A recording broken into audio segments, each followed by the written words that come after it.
I'm Bill Brown with Brookings Mountain West.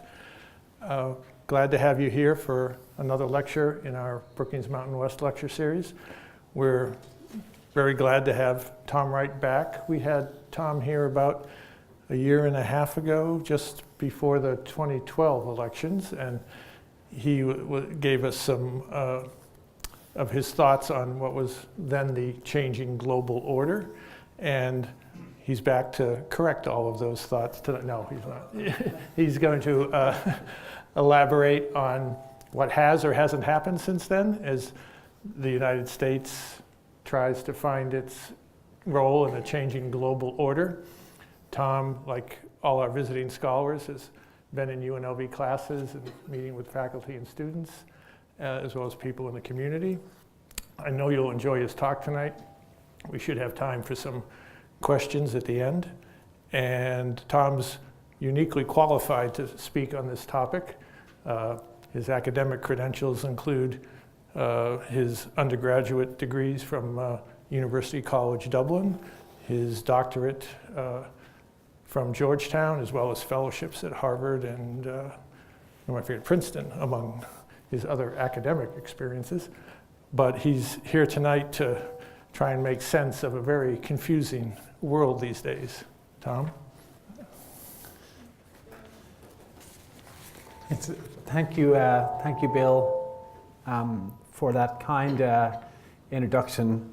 And thank you for your hospitality in bringing me back down to UNLV. It's a great pleasure to be here, and not just because of the weather differences that I'm sure everyone mentions, but it's a real pleasure to be back here at UNLV and in Las Vegas. And I was here about 18 months ago, and at that stage I was competing with the first presidential debate as the alternative entertainment that evening, and this evening I understand I'm competing with a basketball game. So if I'm down again, I eagerly await what the next rival programming will be. But it's been a great week so far. I've enjoyed meeting students here and teaching today and yesterday.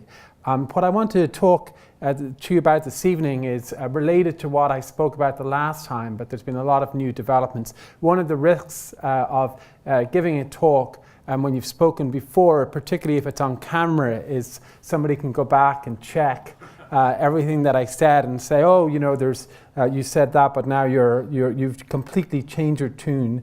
I'm grateful and thankful that the events that have happened, I think, over the last couple of years have just put into sharper relief, I think, some of the themes that I will talk about this evening, because we gather here at a time when there's very disturbing pictures on the news from Ukraine. There's John Kerry's in Asia trying to dampen down tensions between China and Japan. In the Middle East, the region just seems like it's in complete free fall, and very few people in Washington or in the region or anywhere else have any idea of where it's headed or what the future equilibrium or order there will look like. And I think this is part of a larger story that we've seen unfold in world politics since the financial crisis in 2008, not directly linked to the crisis, but it's happened just coincidentally since then, partly because of what that meant for American power, but also I think to do with some longer term trends about the rise of China and just the path that geopolitics have taken. But before I look ahead, I'd like to look back for a short while at, I think, what we now sort of look at the period from 1991 to 2008, because that period was one of great power peace and generally very positive great power relations. The United States, China, Japan, and Russia and others did not always see eye to eye. Indeed, they had differences over how to handle particular crises.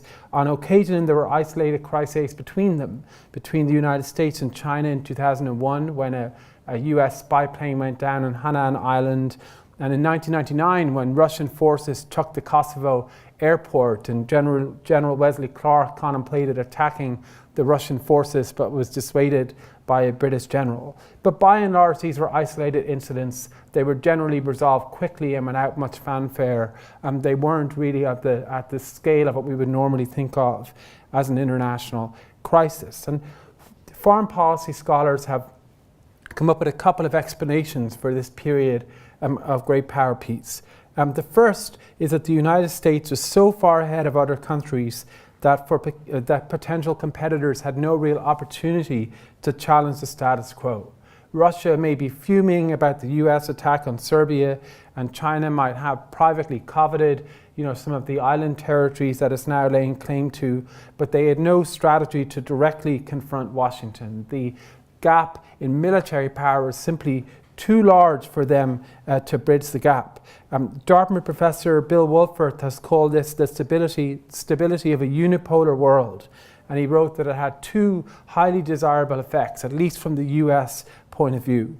The first is that it meant that other great powers would not directly challenge the United States, and the second was that it minimized great power competition or security tensions between other countries. So other countries wouldn't really be rivals with each other because they were worried about the US intervening and sort of dampening down the security competition. But that was only half the story, though.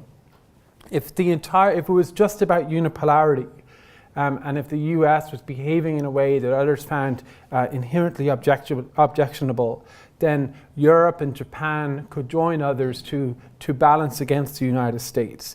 And then the US advantage would have eroded very quickly. The US power relies not primarily on its military power, but as importantly on the fact that most other countries believe that their interests are served by the US-led international order. Indeed, China, India, Brazil, and other countries that are largely outside of the order wanted to become a part of it. They wanted to join the existing order because it offered them the best path to prosperity. China, for one country, has grown incredibly wealthy, wealthier than it used to be, and brought millions and millions of people out of poverty and established itself on the world stage in a period of globalization and unipolarity. Why? Because this system is quite open and provides opportunities. The first person to recognize the potential for this dynamic was actually Frank Fukuyama in his essay that became very instantly famous and controversial, The End of History and the Last Man. That's an essay and a book that has been criticized primarily for its title rather than for the substance of some of his argument, because it's such a controversial title. But he really, in that book, captured the removal of ideological competition from world politics and showing that there was very few viable or no other viable pathways to modernity for other countries at that particular point in time because of the collapse of communism. That liberal democracy and market democracy was the only show in town. Not everyone would go completely all the way in that direction, particularly on democracy, but they would very much embrace the market economy and globalization. They'd gravitate toward that for self-interest, not because they wanted to be friendly with the United States or they wanted to serve American interests, because it worked for them. Sometimes they would set aside, as in China, the democracy case, but they would move ahead on the economic front. Although many critics seized on the September 11th attacks and other developments to criticize Fukuyama, much of his prediction bore fruit. As Princeton professor John Eikenberry put it, the struggle over international order today is not about fundamental principles. China and other emerging great powers do not want to contest the basic rules and principles of the liberal international order. They just wish to gain more authority and leadership within it. So it's not really a battle, according to Eikenberry, about the very rules of the game. It's a battle about who gets to sit at the board table and try to, have a say in the writing of the rules. Some scholars said that the period of great power peace, that period of relative cooperation from 1991 to 2008, seemed analogous to the concert of Europe. We often hear people talk about the concert of Europe or the concert of great powers as a model for the future, but maybe, as Dan Nexon of Georgetown argued, we are already living in a concert system, albeit one deeply infected by American primacy. He says that the argument that we're not is based on a flawed description of the old concert of Europe. The concert then did not prevent deep disagreements between its members. The powers sometimes acted without consensus. Sometimes they even fought limited wars. But they did act as a kind of what he calls a geostrategic cartel to basically run the international system. They agreed on some of the fundamental principles, and they didn't sort of directly challenge each other's sphere of influence. This is more than just an academic debate. It really has influenced American strategic thinking since the Cold War. Beginning in the 1990s, American leaders began to downplay the differences between the major powers, and they began to talk up the common strategic challenges that they all faced, including terrorism, nuclear proliferation, mass atrocities, and preventing mass atrocities and human rights, and managing the global economy and combating climate change, and the need to tackle those challenges together. President George W. Bush is remembered mainly for the war on terrorism and for his attempt to try to democratize the Middle East, which obviously did not work out as he intended. But in retrospect, his belief in a great power concert system is at least as striking. There was a couple of speeches in a major strategy document where he makes this explicit. In a major speech in 2002 at West Point, he said, really echoing the unipolarity narrative, he said, America has and intends to keep military strength beyond challenge, thereby making the destabilizing arms race of other eras pointless and limiting rivalries to trade and other pursuits of peace. So here Bush is saying that he wants American military power to be so dominant, not to impose America's will in other countries, but so the normal geopolitical game of competing against each other will be pointless. That countries would just give up that ghost and would focus on more productive avenues for their ambition. It was a very sort of radical statement. He was saying that the US could permanently banish great power security competition as long as it was militarily powerful. But he also believed that the great power peace was rooted in common interests. His first national security strategy stated, today, the international community has the best chance since the rise of the nation state in the 17th century to build a world where great powers compete in peace instead of continually prepare for war. Today, the great powers find ourselves on the same side, united by the common dangers of terrorist violence and chaos. He goes on to say that Russia is in the midst of a hopeful transition, reaching for its democratic future and a partner in the war on terrorism. Chinese leaders are discovering that economic freedom is the only source of national wealth. In time, they will find that social and political freedom is a source of national greatness. So here Bush is saying, just as the Concert of Europe leaders talked about the common threat of revolution, and that bound them together, they came together to prevent a return to the era of French Revolution. That he's saying that the common threat of terrorism meant that great powers could put aside those other differences to confront a common foe. We saw that also then with Bob Zelek's famous speech on China being a responsible stakeholder in the international system, very much echoing Eikenberry that China would work to sustain the current international order as a partner. And this was continued in many ways by the Obama administration that emphasized, particularly in its early years, on the common challenges and the need for what Hillary Clinton then called a multi-partner rather than a multipolar world, that the great powers had interests in common and would work together. What has happened, however, since 2008, 2009 really goes against many of these core strategic assumptions. The change has been fairly profound. The world's second and third largest economies, China and Japan, are in tension with each other, and the risk of conflict is no longer unthinkable. I don't think it's particularly likely or probable in the immediate future, but it certainly hovers in the background. It looms large, and it's very much a factor on the strategic planning in both countries. US-China relations have become much more difficult as China has begun to assert itself in its neighborhood, particularly at sea, and there are tensions between China and its neighbors in Southeast Asia. These developments are not limited to East Asia. In the Middle East, the Arab awakening, which first began with such hope, has since led to what looks like to many people like the collapse or the unraveling of regional order in the Middle East, and a real concern that we are seeing the emergence of a sectarian Cold War or conflict between Sunni and Shia Islam, which would reshape the region for many years to come, with other challenges like Iran also being present. And in Europe, which I think is where these developments are much less pronounced, thankfully, than elsewhere, we still see Russia competing with the United States and the EU for influence in Ukraine, Georgia, Moldova, and Armenia, amongst other places. And this obviously is playing out on our screens in a very dramatic way in Ukraine, where the people of Ukraine wanted to sign a partnership agreement, or many people in Ukraine wanted to sign a partnership agreement with the European Union. Russian pressure meant that the Ukrainian government did not, and in the protests that followed, obviously they've ended in the tragic events of this week, and we remain to see where that situation is headed.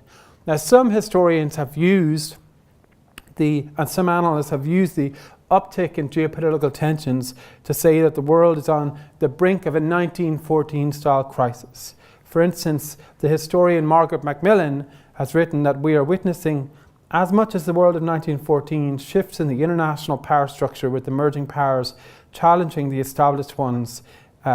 Just as national rivalries led to mutual suspicions between Britain and the newly ascendant Germany before 1914, the same is happening now between China and the United States, and also between China and Japan.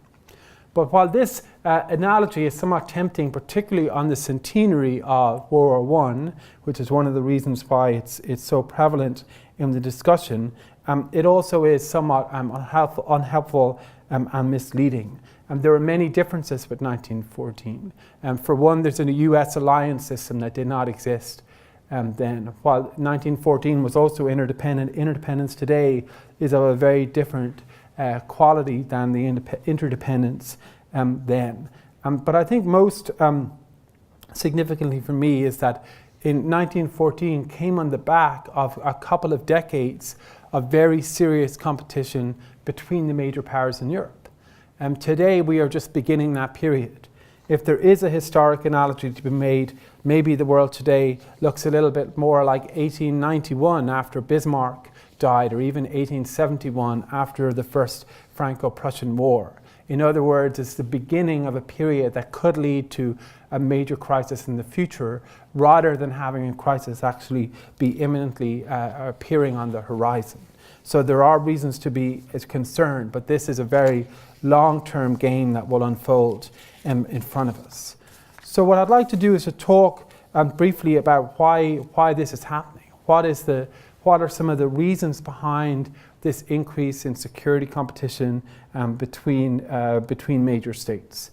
And the first is the rise of China, which I think is driving a lot of this, particularly in Asia.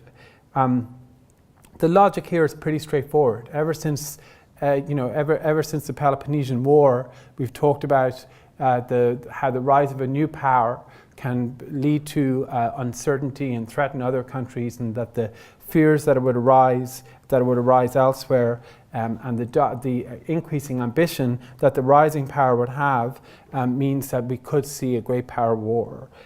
We have seen this many times before with the rise of Germany in the 19th century, the rise of Japan and the Soviet Union in the 20th century. And even if both the dominant power and the rising power don't actually harbor hostile intentions towards each other, there's always the risk of a security dilemma where they get involved in security competition because they are engaging in defensive measures which are misinterpreted. In recent times, there's only been one major sort of power transition between two countries that's been relatively harmonious, and that, of course, is between Britain and the United States at the end of World War II. Most others have had serious problems and have ended usually in conflict. Although this time may be different. The international order today is not as threatening to China as maybe the international order of the past was to rising powers. Nuclear weapons means that countries are more secure than they used to be. And China's ambition seems to be of a slightly different order. China, as many people have pointed out, does not want a new global order. They don't have a 10-point plan that they want to put into place to transform international politics. However, they do seem to want more influence in their region. And they want to have a system that is organized more around their preferences and interests than organized around America's preferences and interests, at least in East Asia.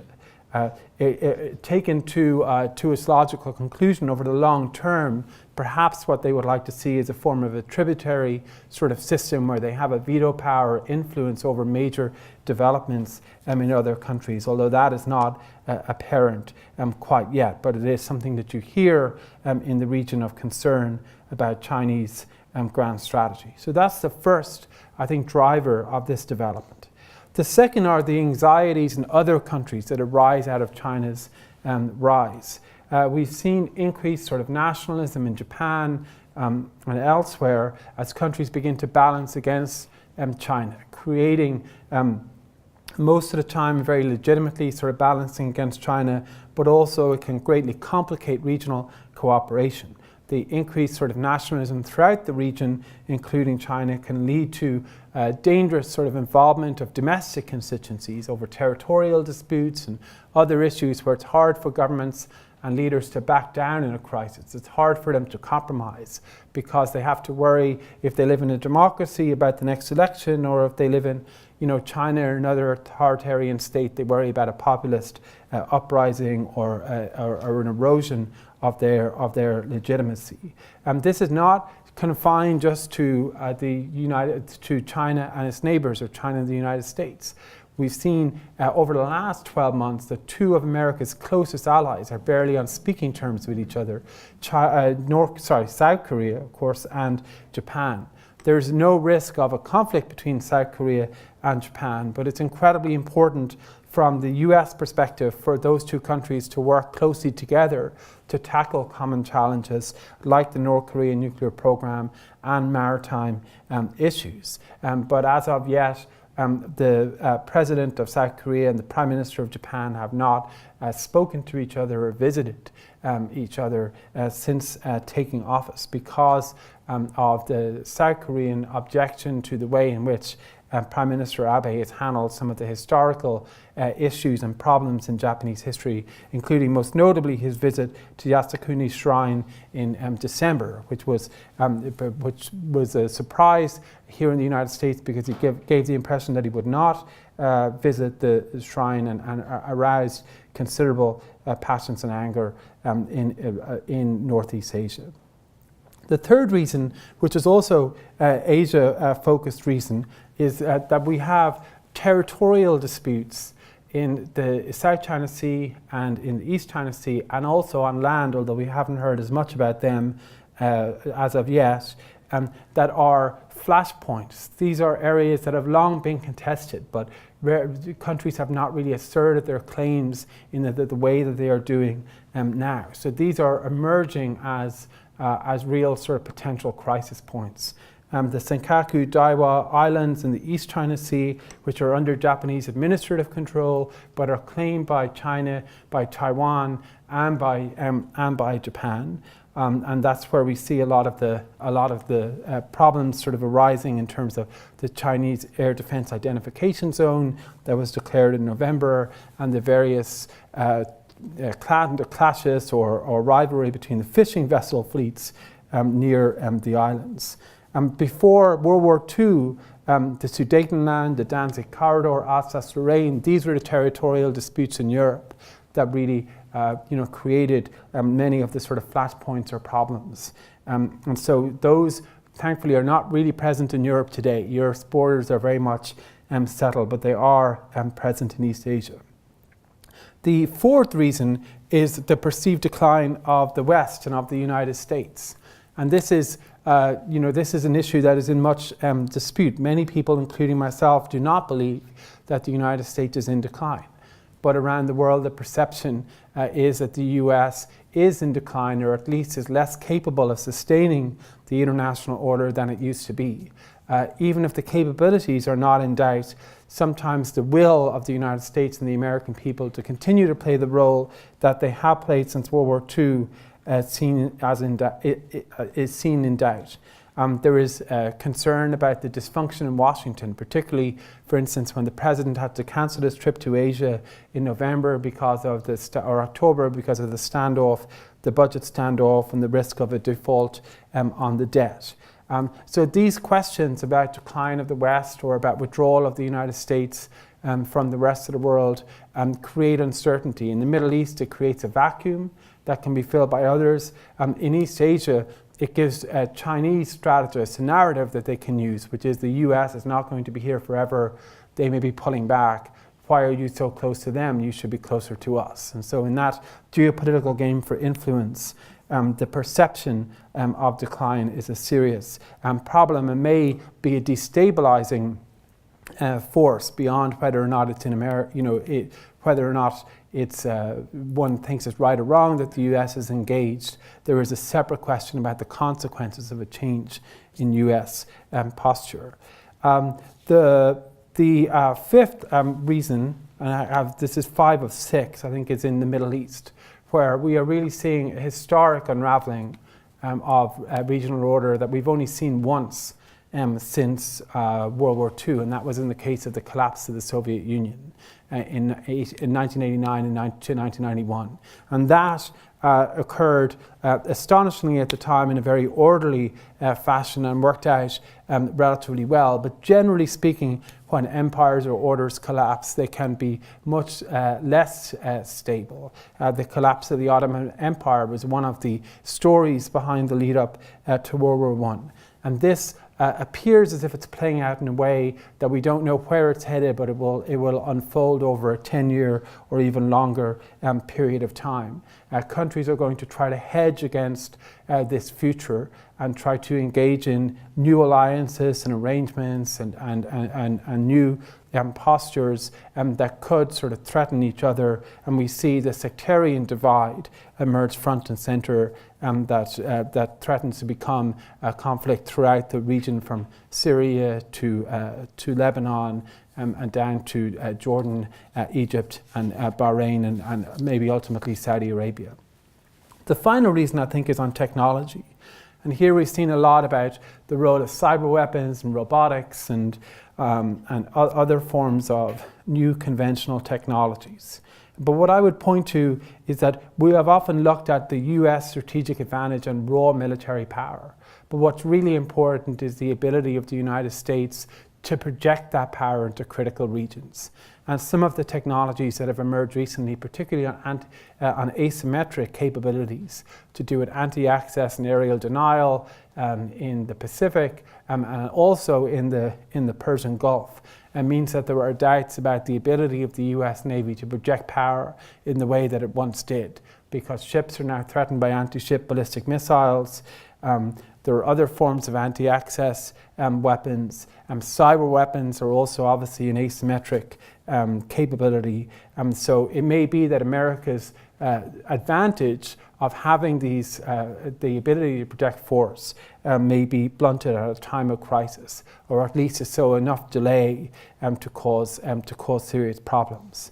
So these I think are the key drivers of the return of geopolitical competition. The two most important, I think, are the rise of China and the collapse of regional order in the Middle East. But there are other sort of contributing factors as well. And that begs the question of what all of this will look like. What are the key sort of factors to keep? What are the key considerations to keep in mind when we're trying to analyze the future of geopolitical competition and what it means for U.S. strategy? The first point, I think, is that this will be a much more nuanced form of challenge than the United States is used to.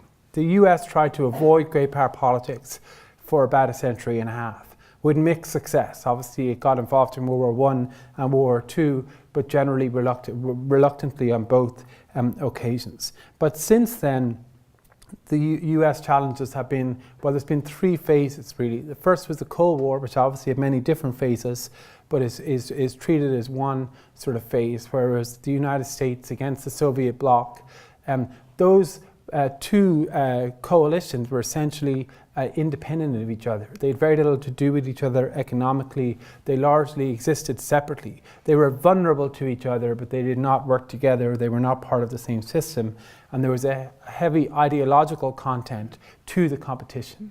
Although some people may say it was more to do with Russian imperialism than communism, the threat of communism was a very sort of dominant feature in US strategy from the late 1940s right up to the end of the Cold War.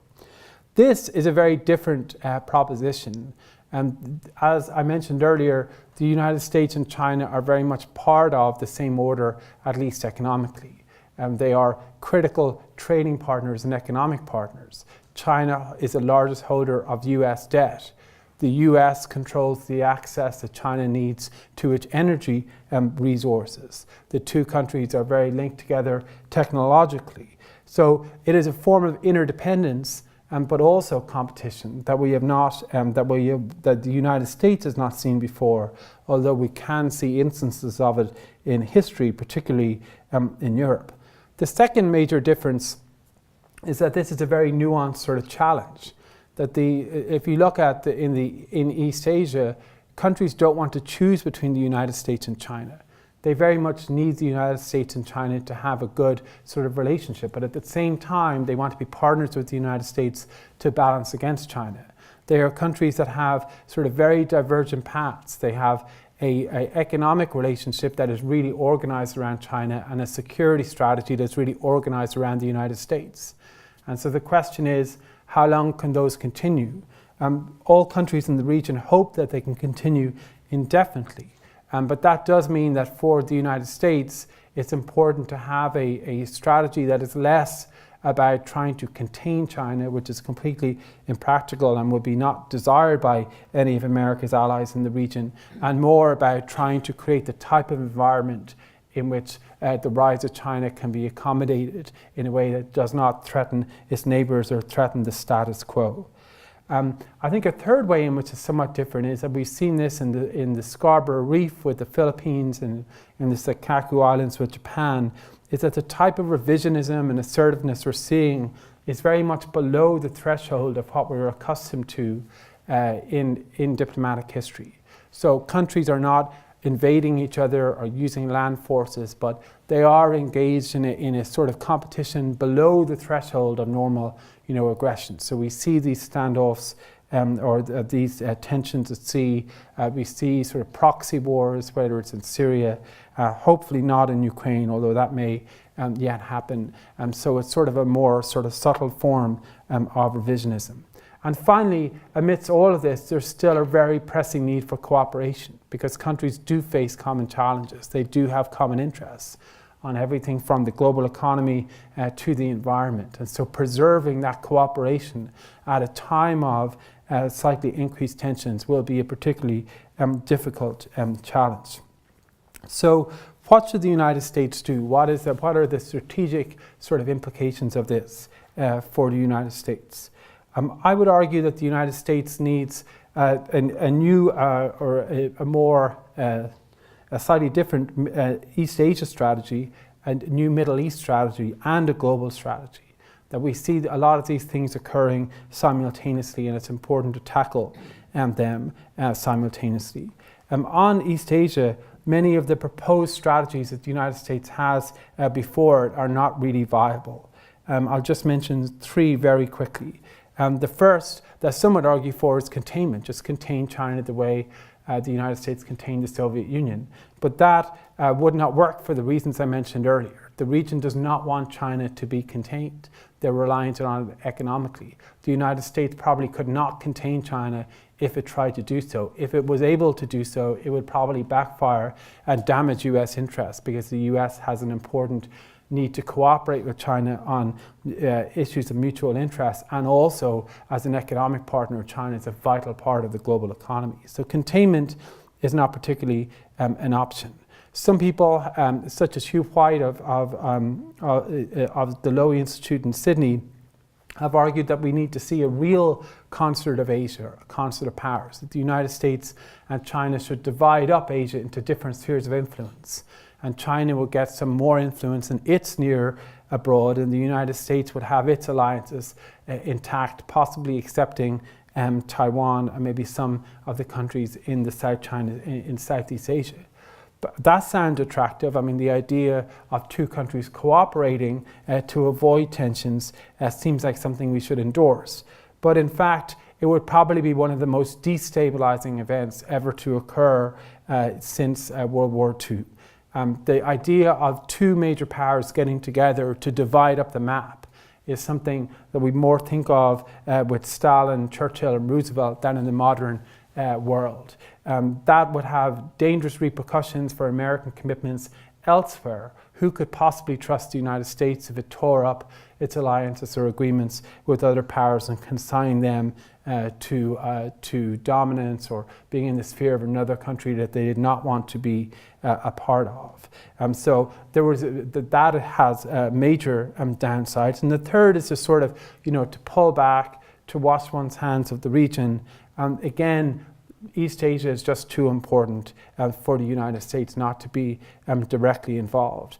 The current approach has many elements going for it, but it sort of falls a little short in that it's not clear what the overall objective is, and there are challenges about the pivot or rebalance to Asia, as the administration's been calling it. But I think the challenge here is to make the preservation of the order and the creation of a regional order that works even if China does not agree to it, but would work best and provide incentives for China to be a full partner, is the only way forward. But that must include progress not just in the military front, but also economically and politically, including on the Trans-Pacific Partnership, which is, I'm sure you all know, is in trouble in Congress at the moment. A second sort of set of issues, though, is about the Middle East, and I won't spend too much time on this because I'm coming toward the end of my time. But here, the big question is whether or not the United States can stay involved in the Middle East, or it can pull back. And one of the factors here is not just what's going on in the region; it's also about what's going on in the United States. The shale revolution and the changes in energy production in the United States raise the prospect that the United States will not be dependent upon Middle Eastern oil for the first time in a long time. Now, analysts have pointed out that that oil is obviously a commodity. The United States relies on international energy markets, and so it will continue to be price sensitive, even though it may be getting its oil mainly from North America. That is all true, but there is a question being raised about whether or not the United States needs to take on the full burden of providing maritime security in the Middle East at a time when it is less reliant on that and the countries in East Asia are more reliant upon it.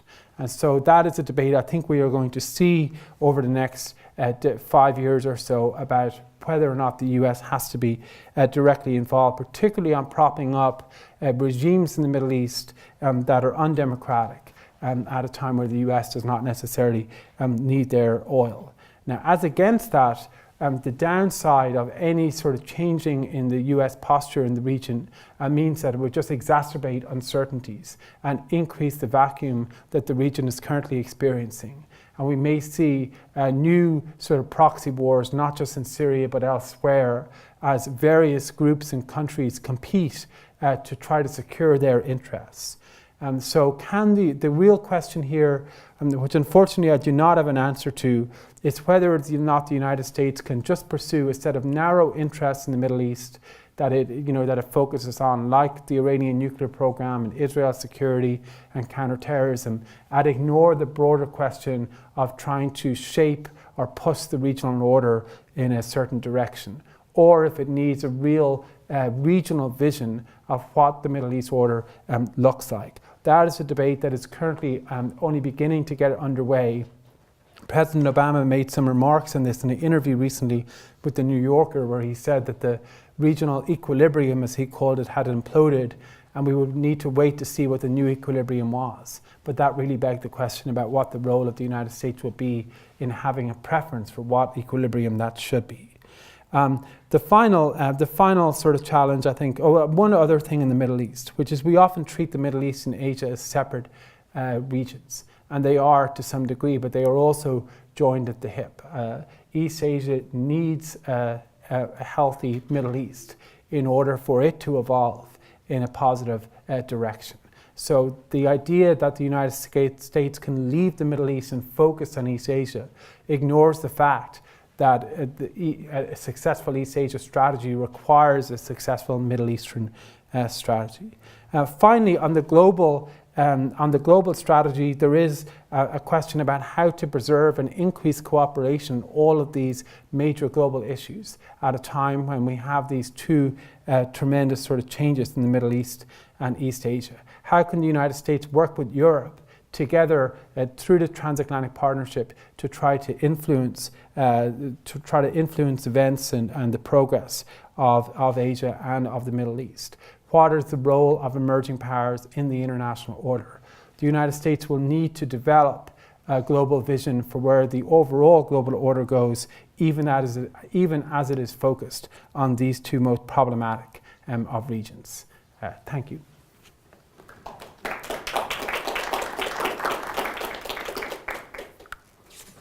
Thank you, John, for trying to make order of the complex global order. We do have time for a few questions, if there are any. Would someone like, oh, please. Yes, that was very good talk. And I noticed that you did hit upon the economic powers and the economic balance issues. And it's true that it's a global economy, although particularly in East Asia, it's highly unbalanced. We have a 4% 4% of GDP trade deficit with China. China runs a double-digit surplus with us. And and they're making a lot of deals around the world, economic deals. I mean, China is. They're going into Africa, they're going other places. Seems those economic development deals are highly tied to a loyalty or a, let's work with us. We're going to help you, but you need to really work with us. So they do seem to have, China seems to have a pretty strong economic power development sort of strategy, and ours, do you feel that way? And couldn't we take some more specific steps? Living wages, you mentioned healthy environment, but living wages, working toward balance. What do you?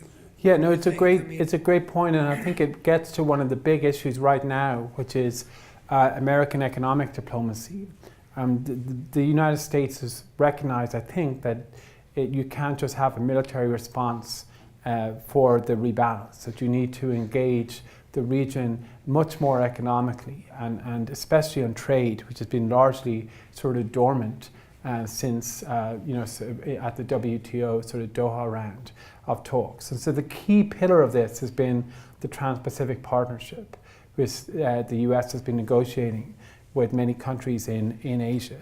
And that is largely stuck in Congress right now. The president needs Trade Promotion Authority to get a vote really on TPP.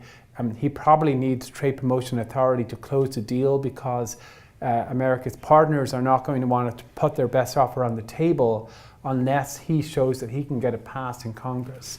But it's largely unpopular on the Democratic side of the Senate. Harry Reid, the senator from here, from Nevada, has come out against it.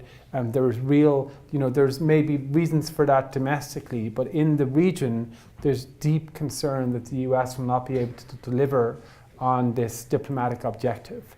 And so one of the questions, there was a report in the New York Times that at a meeting Vice President Biden had with members of Congress, it was said, we understand the geopolitical realities of why this is important to deal with sort of China and Asia, but we're more attuned to local sort of political realities of our constituencies. And so that, I think, is a big sort of question about whether or not the United States can continue to provide the type of economic sort of partnerships that it traditionally has and that China is now doing. Sure. In your remarks, you have not really touched on Western Europe or Russia, and particularly Your thoughts on Russia would be of interest to me in as much as I look at a nation which is weakening but is unwilling to recognize its diminished role. And that plus, what is the role of the rest of the common market, NATO, within this? Yeah, no, it's a fascinating question. I mean, I think Putin is one of those sort of larger-than-life figures in world politics. I mean, if you look at everyone who's there as a leader now, the one who sort of stands out as a very sort of traditional, sort of strongman sort of leader who punches above their weight is probably, usually for the worse, is probably Putin. And so the sort of short answer to why is, Russia more influential maybe than it should be, I think has a lot to do with leadership. It's because he's a very sort of canny player of the international game. And he's had a big test in Syria. We're about to see a big test, I think, in Ukraine. Unfortunately, I think most of the, if not all of the influence that he exerts is for the worse in terms of, the interests of the rest of the world. But he is very astute, I think, strategically. And I think that we will, I think if Russia was more powerful than it is, it will be creating a lot more problems than it has. I mean, one of the reasons why it has not been as, as destabilizing, as maybe, it has been in the past, I think is simply because it is somewhat constrained by its current sort of level of strength. But the intention, I think, is largely there. On Western Europe, the big question is whether or not Europe can get out of its economic crisis, or whether, having survived the initial storm, it's destined for a lost decade like Japan.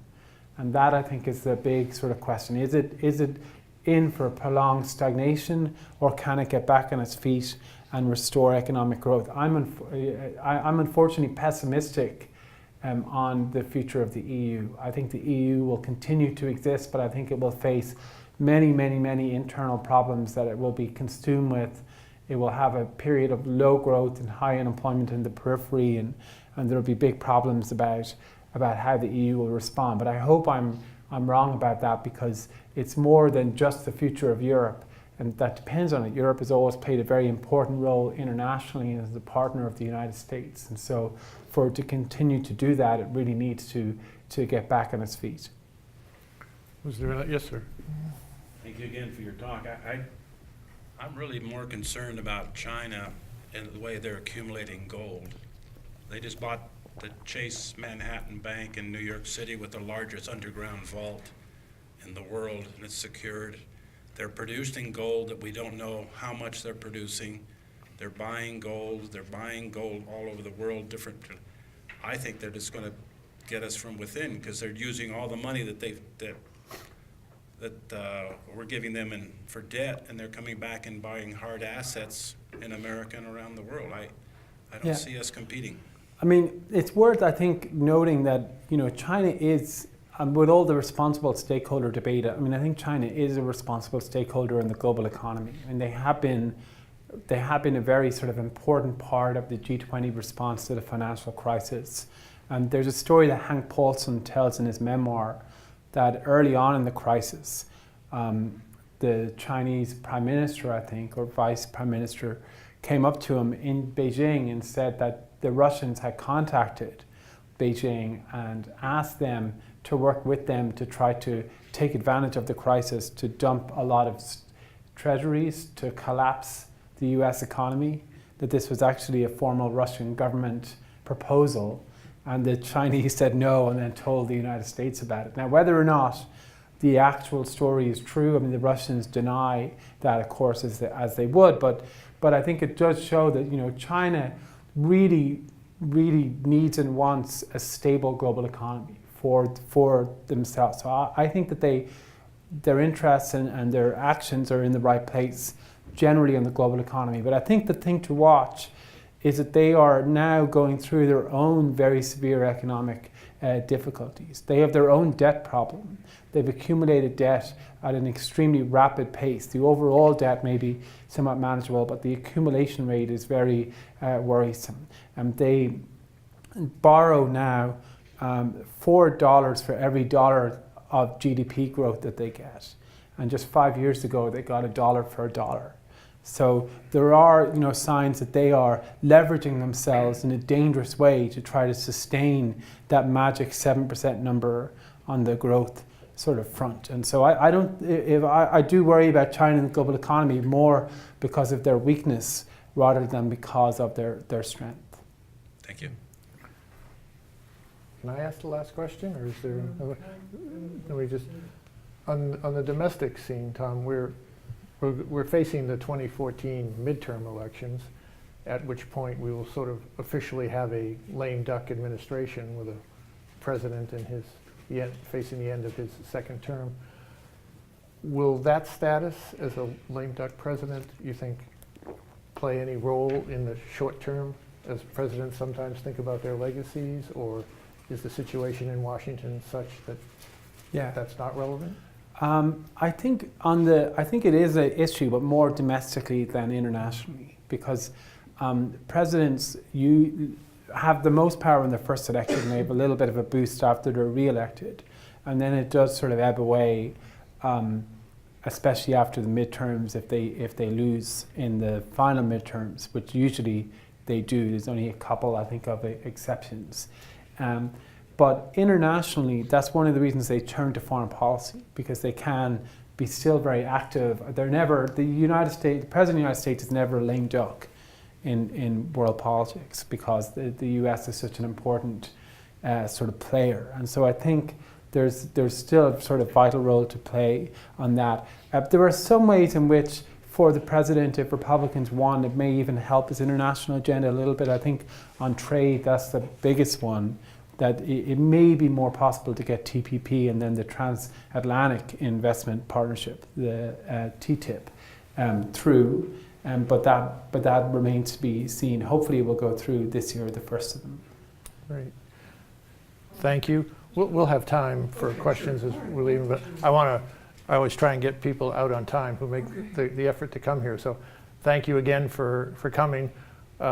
Next week, we'll have a Brookings colleague out. Adi Tomer will be out, and we'll turn to a domestic issue. We'll be talking about transportation policy, both in the US, but he will have some interesting observations on Las Vegas. Specifically, here at Brookings Mountain West, we've looked at some of the infrastructure issues. You may be familiar with the interest in building Interstate 11, the connection to Phoenix, the talk about constructing light rail to move both our workforce and ourselves, as well as our 40 million visitors in and around our city.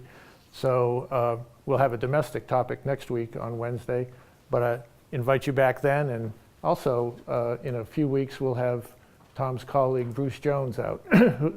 They work closely together, but have some different views on some of these issues. So come back and see if Tom is right.